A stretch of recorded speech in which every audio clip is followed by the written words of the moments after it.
as a broadcaster, he's real good. Alan Cox on 100.7 WMMS. Or so chances for you to grab one of the keys that could fire up the Buzzard bike. So if you're not able to listen live when we're giving one away, maybe you can stop out on the way home Friday.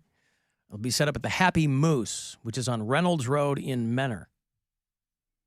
I'm not sure. Stansbury did the one last week. Not sure who's going to be there this week. Could be Dieter, maybe Stansbury. Not sure. But that's where it's going to be happening on Friday, 5 to 7 at the Happy Moose in Menor. That's your neck of the woods. You know where that is. But we will have 3 chances every day for you to score a key here on the air for the next few weeks.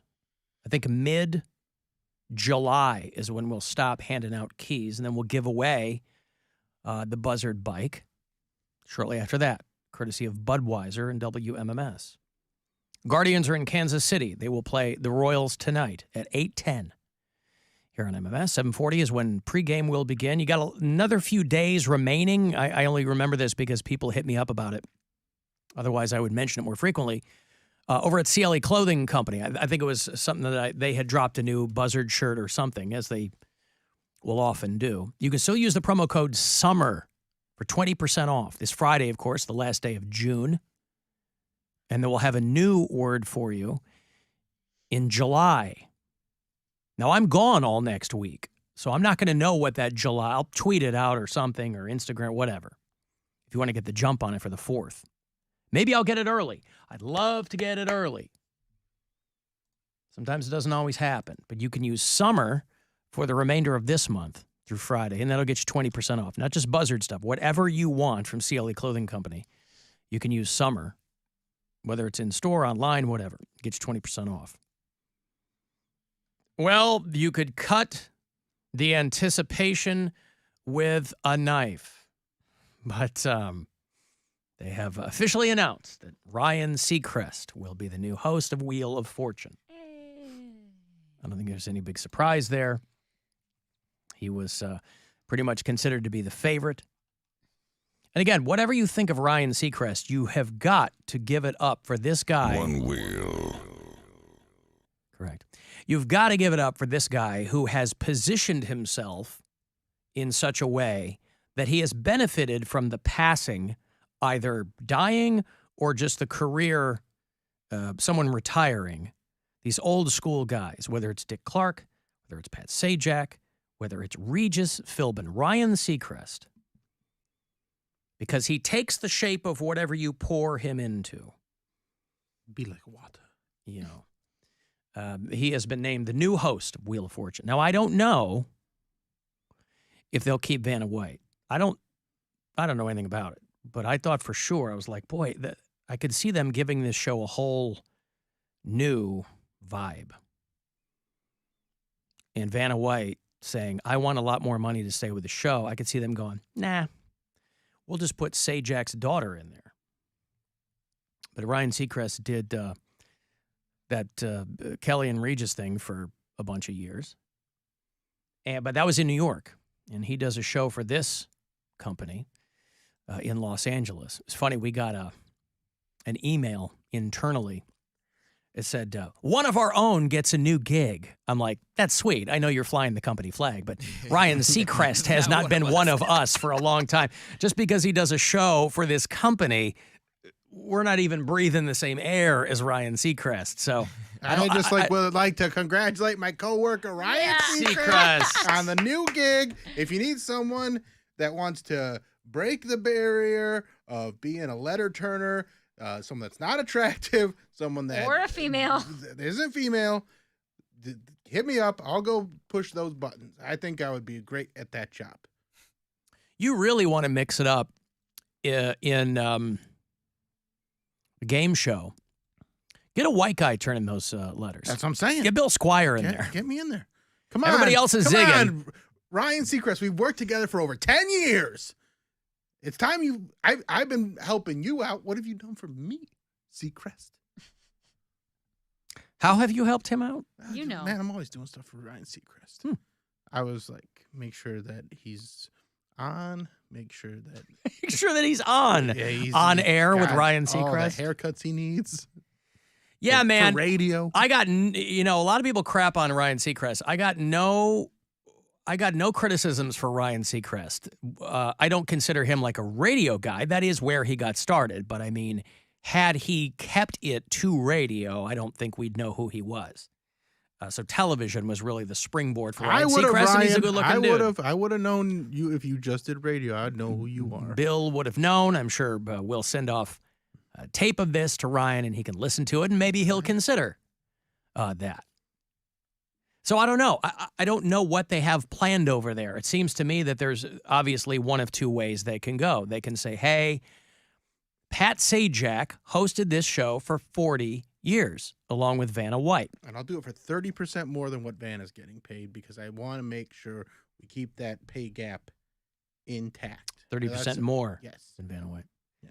But one of the ways they could go is we want to give this thing a whole new, fresh coat of paint. Obviously, they're not going to change the show, and I guarantee Seacrest has said nothing to that effect. He's been like, hey, it's a legendary show.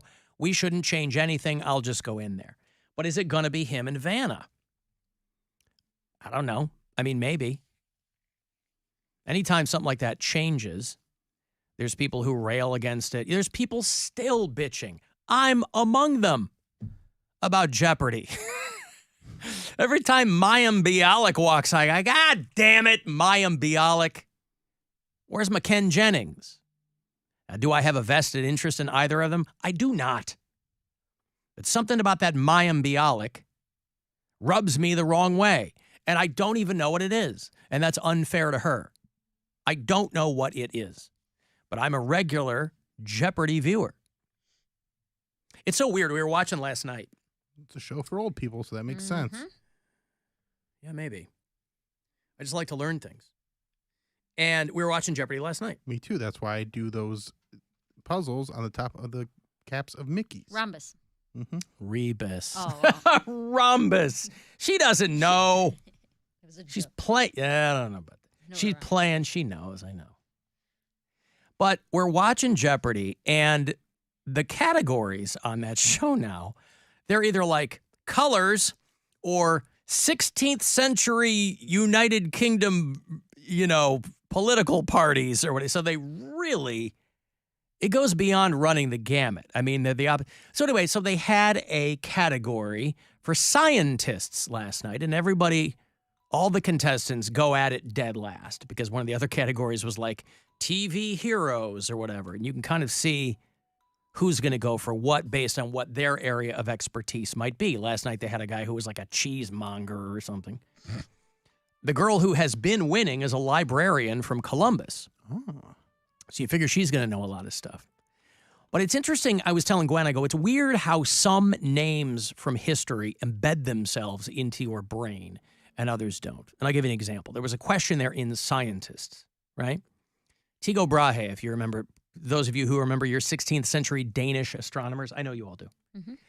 They were like Tycho Brahe's protege, right? After he died, Tycho Brahe's protege. And I'm sitting there, I'm going, I know who this is. I know who this is because in my brain, I know who it is.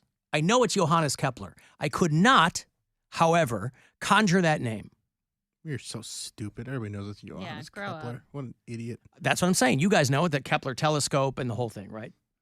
And so I go. Everybody calls him J-Kep. Yeah. Well, I don't know him that well. I mean, I didn't have a personal relationship. Well, that's with why him. you got the question wrong. Or the answer wrong. So I whatever go, it is. Galileo. Ugh. I can't believe you're talking about being Honestly, this dumb on the radio. Don't even bring this up. This is embarrassing. Why stop now? Not Galileo, obviously. It's Johannes Kepler. So, Jacob. but it is weird how because if I say cotton gin, you say Joe. Cottonhead Joe. How high? If I say inventor of the cotton gin, you say Rutherford B. Hayes. Thomas Cotton Gin. Bobby Sarsaparilla. Poundcake. This is what I mean. Madam C.J. Walker. These are some names. Now, who is that? Madam C.J. Walker was the first black female millionaire. This is what I'm saying. Some names stick, right? Like Bobby The Sarsaparilla. inventor of the cotton gin was, of course, Eli Whitney. Oh, that was my next guess. So I say this, and I'm talking to Gwen last night, and I go, it's amazing how some names will come right up. Like if you say George Washington Carver, you think... Peanut butter. Well, you think peanuts. I mean, right. So some things stick and some don't. He invented peanuts? He invented No. No. Yes. No.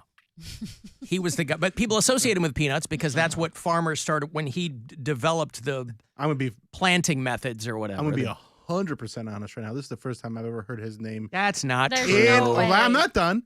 This is the first time I've ever heard his name in a month that's not February. George Washington Carver. Right. But my point is, as we're watching this last night, and I said to Gwen, I mentioned Eli Whitney, and she's like, right. She goes, but I think a lot of people know that. I said, I guarantee you they don't. And she goes, I bet, I was setting you guys up a little bit. She goes, we nailed it. She goes, I bet if you said inventor of the cotton gin, 6 out of 10 people would get Eli Whitney. No. I said, I guarantee No. you that's not the case. 2 out of Wildly 10. high. 2 out of 10, maybe. She was sure Listen, that I was underestimating. When I say Eli Whitney, and I go, I said, I will do this tomorrow and no one will get it. If you would have said Eli Whitney, I think I would have said, oh, he invented the cotton gin. But when you said... No, I wouldn't have. He sounds like an author. Why didn't you say that? Because you didn't say Eli Whitney. You said who invented the cotton gin. But why would Now, you go when one way, not the other? Because one... You either know it or you don't. When you said it, I go, oh, okay, I've heard that before, but it's not something that's locked into my brain. But I feel But like that's if what I'm you would have saying. said... If Some you would have things are said- locked and some but things it's- aren't. But it's how it would have been locked. So if you would have said Eli Whitney, I think I would have gone, oh, he invented the cotton gin because I know what Eli Whitney did. But when you pose it as who invented the cotton gin, trying to recall his name, that's harder to do for me. Okay. Now, I could be wrong. You could have said Eli Whitney. What did he do? And I would have said, oh, he wrote Huck Finn. Yeah, I think he sounds like an author to me. He wrote Walden. That's why they had that bookstore back in the 90s. Walden's. Mm-hmm. Alan, you don't like Maya Bialik because she's smarter than us. No, listen, most people are smarter than me. I love people smarter than me. That's how I learn things. I can't learn anything from people dumber than me. I mean telegenically. No, she's brilliant. She's got like a doctorate in microbiology, something crazy, right? Maya Bialik, I mean, for what Jeopardy is a great pick to host that show. I just don't know what the rotation is. Because Ken Jennings, I don't know how they arrived at Maya Bialik. I don't know. There's just something about her that rubs me the wrong way. What the F is the cotton gin, somebody said. See? I mean, you can... 2 out of 10. 2 out of 10. 2 out of 10. You can Google it and it'll come up. And it was a big deal. The cotton gin was essentially this guy during the Industrial Revolution, this guy had created a machine when cotton was all that was being farmed then, primarily. The cotton gin is what pulled the fibers from the seeds. So it was a machine that would do what people had been doing. So this was a major. And then George Washington Carver was the guy who was like, post-slavery and Reconstruction, he's like, I want sharecroppers to be able to grow things other than cotton because cotton takes so much out of the soil that he was like, I want people to be able to grow other things. So that's why people think of peanuts when they hear George Washington Carver, because he was like, people can grow peanuts and sweet potatoes and blah, blah, blah. They can grow their own food. It was a way for freed slaves to improve their quality of life because they got a tract of land there or whatever. So, but it's interesting how some names through the course of your life and schooling will stick and others won't. See, I can't even come up with like a name like that, like something that I remember. Like, I bet you could. I can't. I'm like Not trying to one. think. I'm trying to think of an example of a weird name that most people probably don't know. And I Okay, can't. well, let's work backwards. What was your favorite subject in high school? Math. Okay, then you could probably name, who's Rene Descartes? She did. It's a guy. She did the cartography. But you probably, so you weren't into mathematicians or? Oh, I took a class in college that I hated called History of Math, and it was an English. It was an English course, but you were learning about mathematicians. I know what Descartes did. I think he invented. He was a mathematician who invented the. What's the thing that helps you draw a perfect circle? Rubik's Cube. A compass? No, it's not called A compass. spirograph? Not a spirograph. What's it called? It's like a half circle. A perfect circle. That's got Maynard J. That's Keenan. got the angles on it. A protractor. Protractor. That's what Descartes did. I know what that is. Oh, no, that's not, no. Oh. I mean, he was primarily we studied him in philosophy, but I mean, he was also a famous mathematician. He figured out how geometry and algebra were connected, same thing. right? That's what I'm saying. So- Protractor. Okay, so this is what I'm saying. You took history of math and nothing stuck? In college, Yes, yeah, nothing stuck. but you liked it. I loved it. You took it. It was an elective. No, I was a math major after I switched from pharmacy. Right, but you liked it enough, but nothing stuck. Right. Hmm. I enjoyed math. This was a history class where I had to write essays. Right, but this about is math. where the people came up in the Correct. history, like Pythagoras and right. He wrote the theorem. A squared plus B squared equals C squared. That's that guy. Right, so that sticks. Yeah. So I know you a do. couple. That's what I'm saying. So if somebody says Apollonius of Perga, Oh, yeah. That's when you put those. They're kind of like gazebos in your backyard. not Gazebo? pergola, Not a- gazebo. Not a pergola. Now I'm paying attention. Oh man, That's when I should learn who invented the gazebo. yeah, No, that Jim Gazebo. Pergolysis Right. did pergolas. But so like Carl Gauss, Isaac Newton. You know Isaac Gravity. Newton, among other things. Yes. Apple fell on his head. Also, But he didn't you did have to the take laws. calculus? Yeah, I was. That's calculus Isaac was Newton. Calculus was my focus. He- That's Isaac Newton. He Articles of invented motion, stay in motion. apples. He ate apples, and he. Yeah. I had an apple. You well, ate I my had a apple. core. I gave Yeah. Alan my apple core, and he ate the whole Right before thing. last, she comes around like a smart ass. And Want to also- eat the core? She's got it dangling over the trash. Want to eat the core? I said, yes, I do. Give me that goddamn core. And every other time we've offered him so many amazing foods over the Pizza, year. cookies, Right. brownies, chips. No, thank you. No, thank Gee, you. No, what's thank the And then- difference? then- One of these things is not And like then the an other. apple core, and he's like, oh, yeah. you. Nom, nom, nom, nom, nom, It's nom, good nom, nom. roughage. I just want to Me grow and a your little. friend is I just want to roughage. grow a little plant. Alan, being friends with you is like eating an apple core all the Right. time. Well, all the nutrients are right in the middle. Oh God, it's hard to find them. Well, you got to look harder. That's the thing. Anyway, it was something random that I found interesting last night. Is some names will stick, but I was proven right that Eli Whitney was a non-starter, and Yeah, Gwen no didn't way. believe me. She overestimated She's giving what people too know. much credit. Well, and that's usually my department. I'm usually giving people way too much credit. Contrary to popular belief, everybody's usually telling me I'm a dummy because I think people know something and they don't. But I said last night, I was like, there's no way I'm going to throw Eli Whitney out and people are going to get that. Okay, listen, I've got to take a break. I will have those Danzig tickets for you. He and I share a birthday. He just turned 68 years old on Friday.